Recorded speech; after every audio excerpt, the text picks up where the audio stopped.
ಯೆಹೋವ ಇದ್ದಾನೆ. ಆತನು ಫೋಟೋ ಹಾಕಿದ್ದಾನೆ ಫೇಸ್ಬುಕ್ಕಲ್ಲಿ, ಕನ್ನಡದಲ್ಲಿ ಒಂದು ಫೋಟೋ ಹಾಕಿ ಅಲ್ಲಿ ದಾಡಿ ಉದ್ದ ಕೂದಲು ಒಂದು ಫೋಟೋ ಹಾಕಿದ್ದಾನೆ, ಹಾಕಿ ಯೆಹೋವ ಅಂತ ಬರ್ದಾನೆ. ಈ ಕಡೆ ಮುಂದೆ ಪ್ರತಿ 20 ವರ್ಷಕ್ಕೆ ಅವ್ನಿಗೆ ಹೇರ್ ಕಟ್ ಮಾಡಿದ್ದಾನೆ, ಹೇರ್ ಕಟ್ ಮಾಡಿ ಯೇಸು. ಇಂಥ ಕಾರ್ಟೂನ್ ಚಿತ್ರಗಳು ಹಾಕಂತವ್ರು ಬಹಳ ಜನ ಇದ್ದಾರೆ. ಅಂದರೆ ಯೆಹೋವ ಇದ್ದಾಗ ಉದ್ದ ಕೂದಲಿತ್ತು, ದಾಡಿ ಇತ್ತು.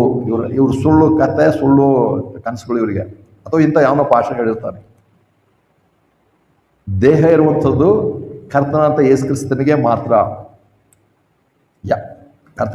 ಕರ್ತನಾಂತ ಯೇಸು ಕ್ರಿಸ್ತನ್ ಸ್ವತಃ ಹೇಳಿದ್ದಾನೆ ಯೋಹಾನ 1:18 ದೇವರನ್ನು ಯಾರು ಎಂದು ಕಂಡಿಲ್ಲ, ಯಾರು ಎಂದು ಯಾವ ಕಾಲದಲ್ಲಿಯೂ ಕಂಡಿಲ್ಲ ಅಂತ ಹೇಳಿ ಸ್ವತಃ ಕರ್ತನಾಂತ ಯೇಸು ಕ್ರಿಸ್ತನ್ ಹೇಳಿದ್ದಾನೆ. ಯೇಸು ಕ್ರಿಸ್ತನ್ ಹೇಳಿದಂಥ ಮಾತು ಕೂಡ ಇವರು ನಂಬಲ್ಲ. ಇಲ್ಲ, ಯೆಹೋವನಿಗೆ ದಾಡಿ ಇತ್ತು. ಅಲ್ಲಿ ಕರ್ತನಾಂತ ಯೇಸು ಕ್ರಿಸ್ತನ್ ದೇವರನ್ನು ಯಾರು ಎಂದು ಕಂಡಿಲ್ಲ. ಯೋಹಾನ 1:18 ನೋಡ್ತೇವೆ. ಯೋಹಾನ 1:18, ಯೋಹಾನ ಸುವಾರ್ತೆ 1ನೇ ಅಧ್ಯಾಯ 18ನೇ ವಚನ. ಯಾವನು ಯಾವ ಕಾಲದಲ್ಲೂ ದೇವರನ್ನು ಕಂಡಿಲ್ಲ, ತಂದೆ ಎದೆಯಲ್ಲಿರುವ ಆ ಒಬ್ಬನೇ ಮಗನಾಗಿರುವ ಆತನನ್ನು ತಿಳಿಯಪಡಿಸಿದ್ದಾನೆ. ನೀವು ಹಳೆ ಒಡಂಬಡಿಕೆ ಹೋಗ್ರಿ, ಯಾವ ಒಡಂಬಡಿಕೆ ಹೋಗಿ ಎಲ್ಲಿ ಹೋದ್ರು ಇಲ್ಲಿ ಕರ್ತನಾಂತ ಯೇಸು ಕ್ರಿಸ್ತನ್ ಹೇಳ್ತಿರುವಂಥ ಮಾತು ಸ್ಪಷ್ಟ. ದೇವರನ್ನು ಯಾರು ಎಂದು ಕಂಡಿಲ್ಲ.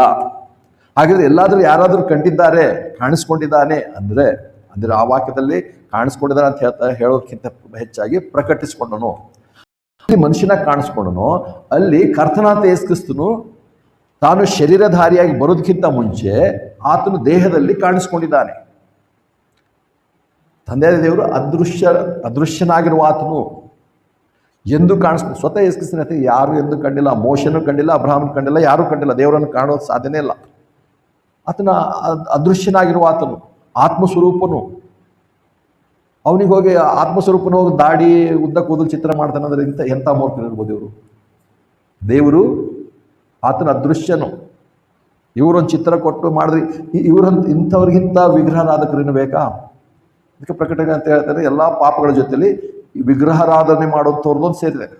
ಎಲ್ಲ ವಿಗ್ರಹಾರಾಧಕರು ಬೆಂಕಿ ಗಂಧ ಕುರಿಯುವಂಥ ಕೆರೆಗೆ ಹೋಗ್ತಾರೆ. ಇವರು ಒಂದು ಕಲ್ಪನೆ ಮಾಡಿಕೊಂಡು ಒಂದು ಚಿತ್ರ ಮಾಡಿಬಿಟ್ಟು ಅವನಿಗೆ ಇವನ ಹೆಸರಿಟ್ಬಿಟ್ರೆ, ಯಾವುದೋ ಚಿತ್ರ ಮಾಡಿಬಿಟ್ಟು ಇವನ ಹೆಸರಿಟ್ರೆ, ಅಥವಾ ಯಾವುದೋ ಚಿತ್ರ ಮಾಡಿ ಇಂಥವ್ರ ಅಪ್ಪ ಇವನೇ ಅಂತ ಹೇಳಿದ್ರೆ ಸುಮ್ಮನೆ ಇರ್ತಾರೆ ಜನ, ಒಂದು ಹೊಡಿತಾರೆ.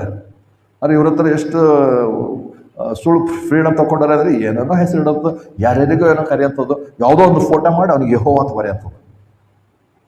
ಮತ್ತು ಇವರು ಭಾಳ ಜ್ಞಾನಿಗಳಂತ ಹೇಳ್ಕೊತಾರೆ.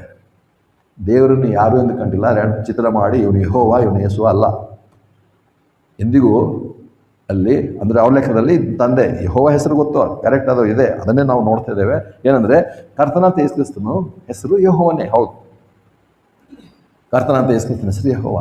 ಆದರೆ ಇಲ್ಲಿ ನಮ್ಗೆ ಬಂದಿರುವಂಥ ಪ್ರಶ್ನೆ ಅಂದರೆ, ವಿಮೋಚನೆ ಕಂಡ 6ನೇ ಅಧ್ಯಾಯ 3ನೇ ದೇವರು ಸ್ಪಷ್ಟವಾಗಿ ಹೇಳ್ತಿದ್ದಾನೆ, ಅಬ್ರಹಾಮ, ಇಸಾಕ, ಯಾಕೋಬರಿಗೆ ನಾನು ಯೆಹೋವನೆಂಬ ಹೆಸರಿನಿಂದ ಕಾಣಿಸ್ಕೊಂಡಿಲ್ಲ, ಆದರೆ ನಾನು ಸರ್ವಶಕ್ತನಾದ ದೇವರ ನಾಮದಲ್ಲಿ ಅವರಿಗೆ ಪ್ರಕಟಿಸ್ಕೊಂಡಿದ್ದೇನೆ.